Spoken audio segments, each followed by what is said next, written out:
What's up guys, another bike, another day. Dito tayo sa Barangay Santol sa G. Araneta. Mataas ang baha. Bewang ang baha dito sa G. Araneta. Yan. Kaya hindi natin ma-deliver yung parcel natin. Yan, yan yung parcel.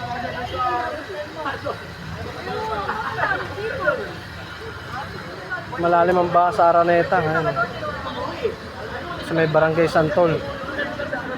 Ang dami ng tumirik na mga motor, lubog.